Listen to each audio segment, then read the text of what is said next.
प्रभु, भीम भैया अपनी प्रिय पत्नी के प्रेम के आवेश में उन दिव्य कमलों को ढूंढने निकल पड़े हैं, परंतु उन्हें इस बात का ज्ञान नहीं है कि ये दिव्य कमल कहाँ खिलते हैं। देवी, इस समय उन दिव्य कमलों की सुगंध ही भीम भैया को उस सरोवर की ओर खींच रही है और हर पग पर उनका मार्गदर्शन कर रही है।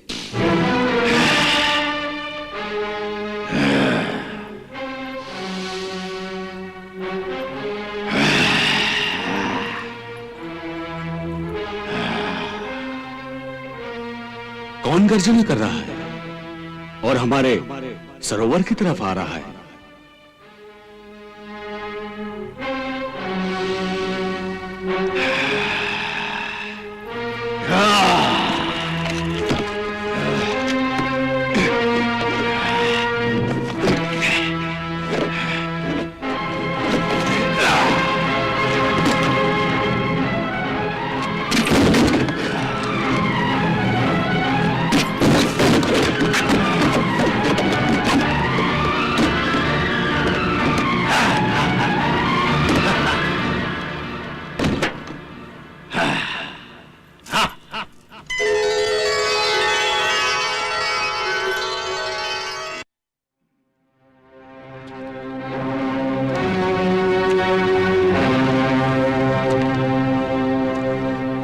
मनुष्य सरोवर की ओर आ रहा है स्वामी।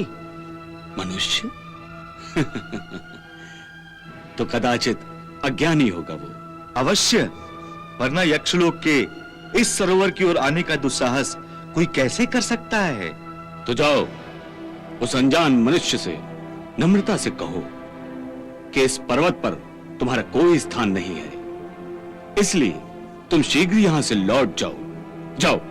यदि उसने हमारे आदेश का पालन नहीं किया तो उसे बलपूर्वक रोक दो।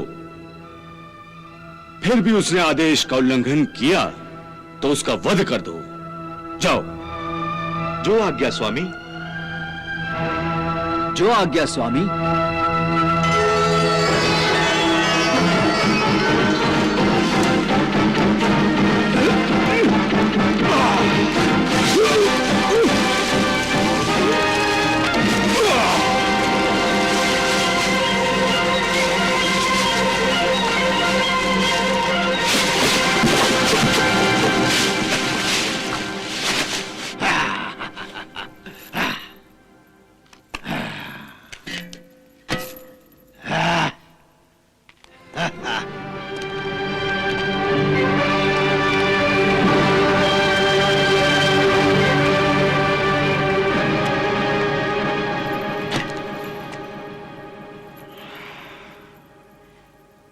सारा वातावरण इन्हीं कमल के फूलों की सुगंध से मदमस्त है।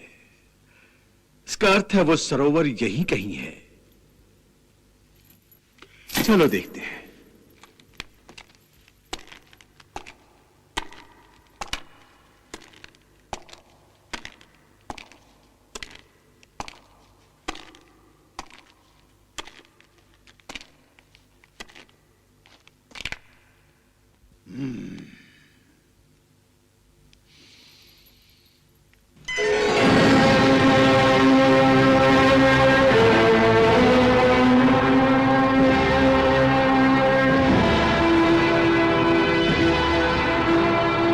हे मनुष्य, तुम इस गंधमादन पर्वत पर क्या कर रहे हो?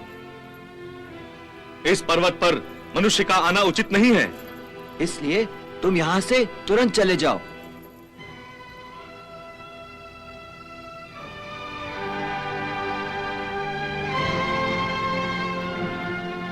ये सुगंध कहां से आ रही है? ओह, तो तुम्हें दिव्य कमलों की सुगंध यहां तक खींच लाई है। हमारे यक्षलोक के सरोवर से आ रही है ये सुगंध। अच्छा, कमल के इन्हीं फूलों के लिए मैं इस पर्वत पर आया हूं। कुछ फूल लेकर मैं यहां से चला जाऊंगा। आप मेरा मार्ग छोड़िए। तुम दिव्य कमलों को नहीं ले जा सकते। क्यों? क्यों नहीं ले जा सकता? क्योंकि मनुष्य का उन पुष्पों पर कोई अधिकार नहीं है। उन पुष्पों पर केवल यक्षलोक का अधिकार है।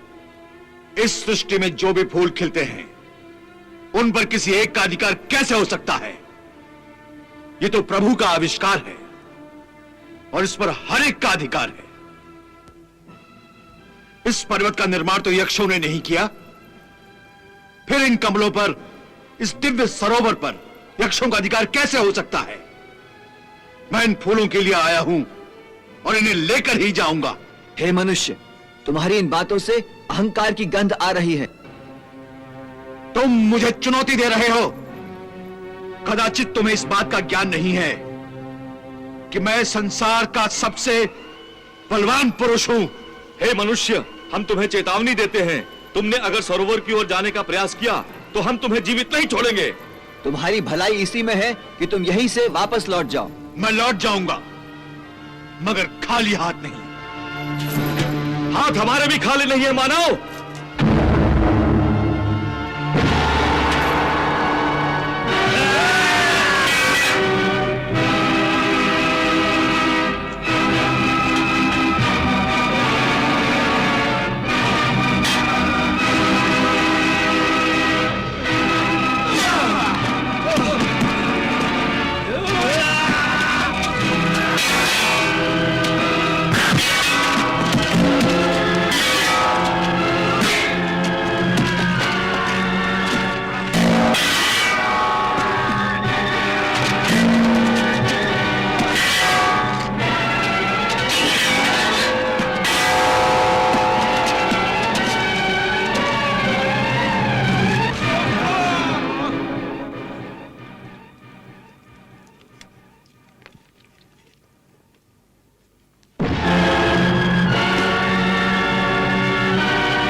मैं महाबलवान हूं, अजय हूं, अक्षय हूं। इस संसार में तो क्या, तीनों लोकों में मुझे कोई परास्त नहीं कर सकता। हाँ। देख रही हो देवी, जब किसी बलवान को विजय प्राप्त होती है तो कैसे उसका घमंडी सर आकाश से टकराने लगता है।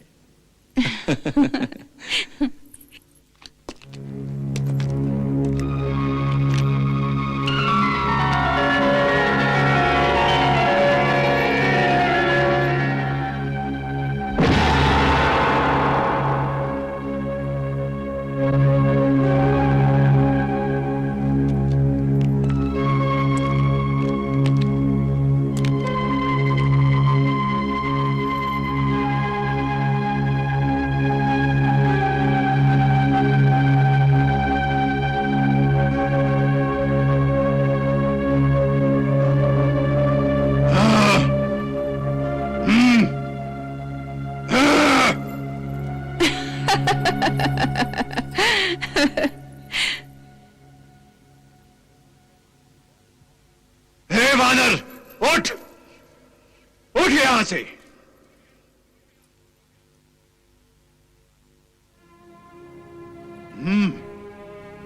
हे मनुष्य, कदाचित तुम रास्ता भटक गए हो। कहां जाना है तुम्हें? हे वानर, मैं तो रास्ता नहीं भटका, परंतु तू यहां लेटकर मेरा रास्ता रोक रहा है। मैं तो केवल तुम्हें रास्ता दिखाने की चेष्टा कर रहा था। तुम्हारे लिए यही अच्छा है कि तुम यहां से लौट जाओ। हाँ, हे वानर, मैं आगे बढ़ने के बाद पीछे नहीं हटता, और मेरे रास्ते में यदि हाथी भी आड़े आता है तो मैं उसे भी उठाकर दूर फेंक देता हूं।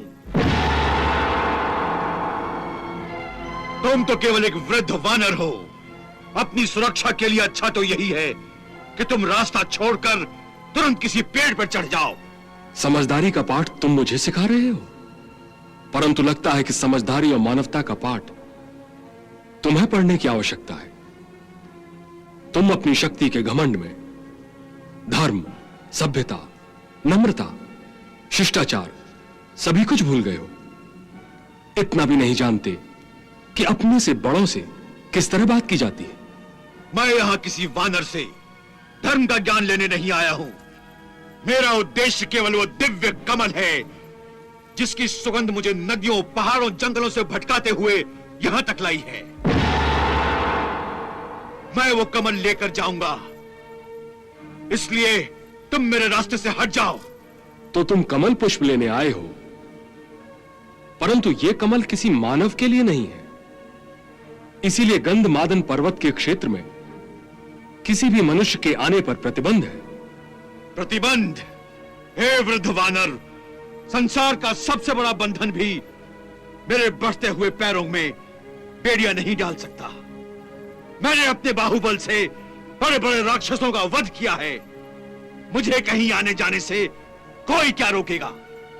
हे युवक, मैं नहीं चाहता कि तुम आगे बढ़ो और प्रतिबंध तोड़ो। हे वृद्ध वानर, तुम मुझे रोकोगे? अरे त्रिलोक में मुझ जैसा श्रेष्ठ गदाधारी कोई दूसरा नहीं है। फिर तुम्हारा और मेरा क्या मुकाबला? तुम वृद्ध, मैं युवक। तुम निर्बल, मैं बलवान। यदि तुम्हारे हाथ पांव हिलते भी होंगे तो कपकपाहट के मारे, और मैं चलता हूं तो धरती हिल जाती है। तुम मुझे पहचानते नहीं, मैं वायुपुत्र भीम हूं। वायुपुत्र भीम, मैं तो तुम्हें देखते ही पहचान गया था। अरे तुम वायुपुत्र हो तो मैं पवन पुत्र हूं, परंतु तुम अपने बड़े भाई को पहचान नहीं सके। पहचानोगे भी कैसे? तुम्हारी आंखों पर घमंड का पर्दा जो पड़ा हुआ है। पहले मुझे तुम्हारे इस अहंकार को तोड़ना होगा, तभी तो तुम्हारी आंखें खुलेंगी। किस चिंता में पड़ गए तुम? हे वृद्ध वानर, लगता है मेरे भय से तुम्हारे हाथ पैरों की भांति तुम्हारी जीभ भी हिलना भूल गई है। अरे भाई, इतना डरते हो तो अपनी हठ और मेरा पथ छोड़ दो। चलो चलो, हटो यहां से। हे वायुपुत्र, तुम ठीक कहते हो। तुम्हारा मेरा कोई मुकाबला नहीं। तुम युवक और मैं वृद्ध। तुम बलवान, मैं निर्बल। तुम चलते हो तो धरती हिल जाती है, और मेरे हाथ पैर हिलते भी हैं तो कपकहाट के मारे, और तुम्हारे भय से तो मेरी जीभ भी हिलना बंद हो गई। तो अब तुम ही बताओ, मैं यहां से कैसे उठ सकता हूं?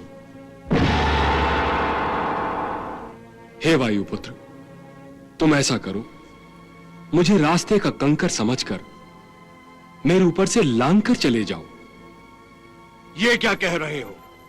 अरे मैं बलवान अवश्य हूं, परंतु इतना अधर्मी नहीं हूं कि एक निर्बल असहाय बूढ़े को लांग जाने का पाप करूं। नहीं, मैं बड़े बड़े हाथियों को उठाकर फेंक सकता हूं, परंतु मैं ये पाप नहीं कर सकता। हे वायुपुत्र, न तुम मुझे लांघने का पाप करना चाहते हो, और ना ही मैं हिलडुल सकता हूं। अब तुम ही बताओ, मैं क्या करूं? मेरी तुमसे एक विनती है, तुम कृपा करके मेरी पूंछ को हटा दो और अपना मार्ग बनाओ, और फिर आगे बढ़ो।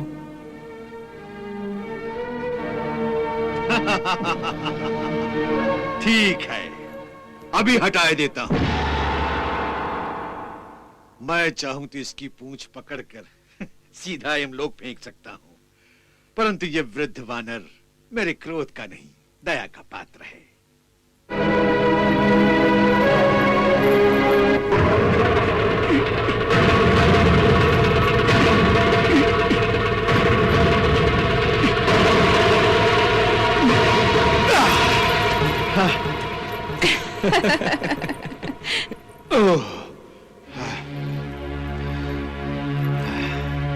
पूंछ ही तो हटाना है, फिर इसमें इतना सोच विचार क्यों कर रहे हो?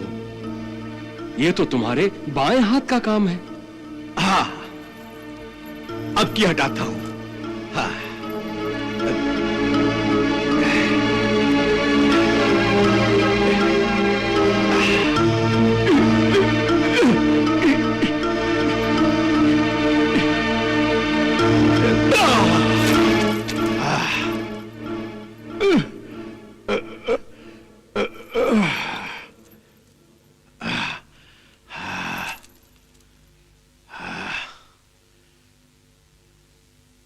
मैंने अपने इन्हीं हाथों से बड़े बड़े वृक्षों को जड़ से उखाड़ कर फेंका है, फिर यह पूंछ किस खेत की मूली है? अरे भीमसेन, तुमने इतनी जल्दी हार मान ली, वो भी एक तुच्छ सी पूंछ से?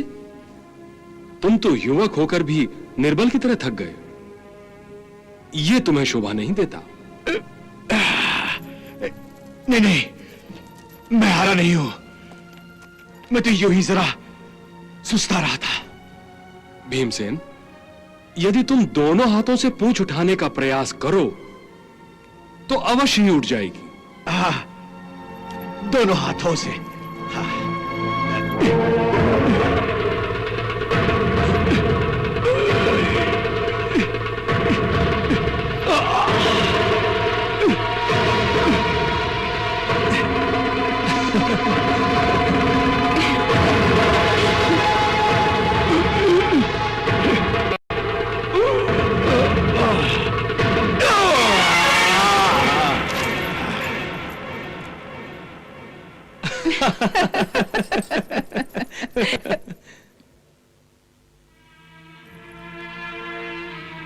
हे वायुपुत्र, मैं लज्जित हूं कि मेरी तुच्छ सी पूंछ को उठाने के प्रयास में तुम गिर पड़े।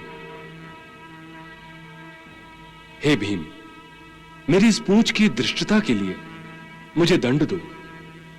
जिस पूंछ ने तुम्हारा अपमान किया है, तुम उस पूंछ को काट दो।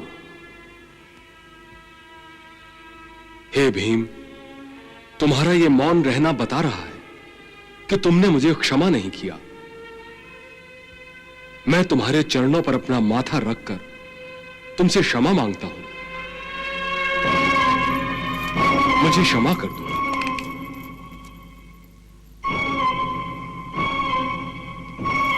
बस बस, अब बस भी कीजिए, मुझे और लज्जित न कीजिए।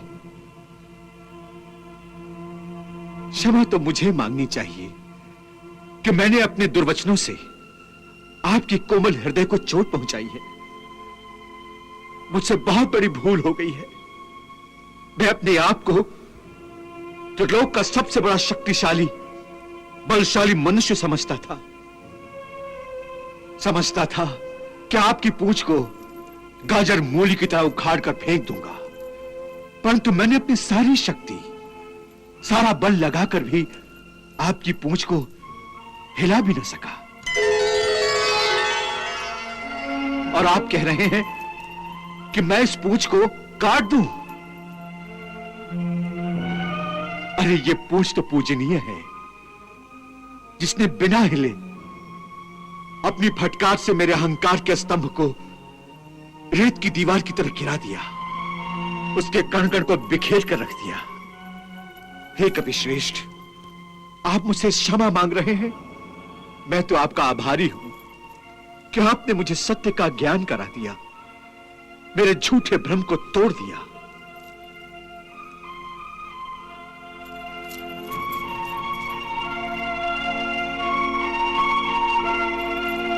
हे कपिश्रेष्ठ, आप निश्चित ही ईश्वरीय अवतार हैं। कृपया मुझे अपना परिचय दीजिए। आप अवश्य इस वेश में कोई सिद्ध, गंधर्व अथवा देवता होंगे।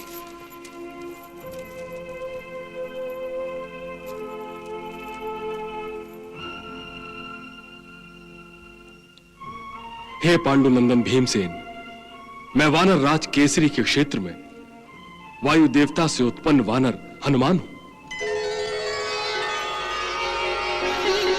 मैं प्रभु श्री राम का सेवक हनुमान हूं।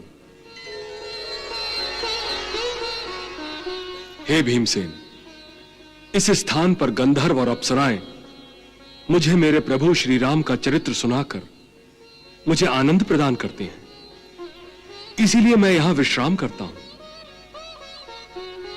मैंने तुम्हें पहचान लिया था भ्राता, परंतु अहंकार के कारण तुम्हारी आंखों पर शक्ति के घमंड का पर्दा पड़ा हुआ था, जिससे तुम अच्छे और बुरे और सच और झूठ की पहचान खो बैठे थे। इसीलिए तुमने मुझे पहचाना नहीं। हे हनुमान जी, आप मेरे बड़े भाई हैं, मुझे क्षमा कर दीजिए। आपने मेरी आंखें खोलकर मुझे सत्यता का ज्ञान कराया और मुझे पथ भ्रष्ट होने से बचा लिया। आप तो परम ज्ञानी हैं, कृपया आप मेरे गुरु बन जाइए और मुझे ज्ञान की भिक्षा दीजिए। प्रिय भ्राता भीमसेन, पहले कृत नाम का युग हुआ था। इस श्रेष्ठ युग में जो भी इच्छा मनुष्य के मन में आती थी वो पूरी हो जाती थी, अर्थात कृत हो जाती थी। इसीलिए इसे त्रेतायुग कहते थे। इस त्रेतायुग में धर्म को कभी ग्लानि नहीं आती थी, धर्म को हानि नहीं पहुंची। फिर त्रेता युग आया। इस युग में यज्ञ करने की प्रवृत्ति बन गई थी, इसीलिए इस युग को त्रेता युग कहते थे। त्रेता युग में लोग कर्म करके कर्म फल प्राप्त करते थे। हे भीमसेन, फिर त्रेता युग के बाद द्वापर युग आया। द्वापर युग में वेदों के 4 भाग हुए। इस युग में लोग सतभ्रष्ट हो गए, धर्म के मार्ग से भटकने लगे हैं, अधर्म बढ़ने लगा है। परंतु हे भीमसेन, अब जिस युग का प्रारंभ होगा वो है कलयुग। इस युग में धर्म क्षीण हो जाएगा, मनुष्य को उसकी इच्छा के अनुसार फल नहीं मिलेगा। चारों दिशाओं में अधर्म ही अधर्म का साम्राज्य दिखाई देगा। हे पवन पुत्र, आपका ये उपदेश सुनकर मैं धन्य हो गया। आपकी अमृत वाणी से मेरा जन्म सफल हो गया। आपसे मेरी एक अंतिम विनती है। कहो भीमसेन, क्या विनती है तुम्हारी? विदा होने से पहले मैं तुम्हारी इच्छा अवश्य पूरी करूंगा। शत योजन समुद्र को लांघते समय आपने जो विराट स्वरूप धारण किया था, आपके उस विराट रूप का मैं दर्शन करना चाहता हूं। मेरे अनुज भ्राता, तुम मेरे उस विराट रूप को देखने के लिए हट मत करो। भ्राताश्री, मैं आपके उस विराट रूप का दर्शन किए बिना यहां से नहीं जाऊंगा। हे हनुमान जी, यदि मैं आपसे अनुग्रहित होने के योग्य हूं तो कृपया आप मुझे अपने विराट रूप का दर्शन दीजिए। जय श्री राम, जय श्री राम, जय श्री राम।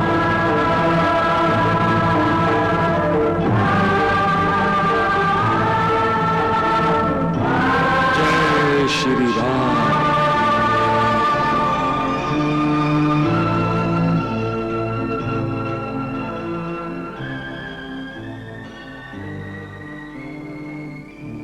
हे कुंती पुत्र भीम,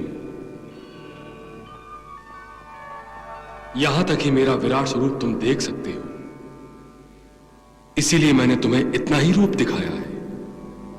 परंतु मैं इससे भी विराट स्वरूप धारण कर सकता हूं। मैं अपनी इच्छा के अनुसार विराट स्वरूप ले सकता हूं। हनुमान जी, मैं धन्य हो गया। आपने मेरी इच्छा पूर्ति के लिए अपने रौद्र रूप का मुझे दर्शन करवाया, इसके लिए बहुत धन्यवाद। परंतु अब अपना पूर्व रूप धारण कीजिए, क्योंकि मुझ में आपके सूर्य के समान तेजस्वी रूप को अधिक समय तक देखने की क्षमता नहीं है। जय श्री राम, जय श्री राम,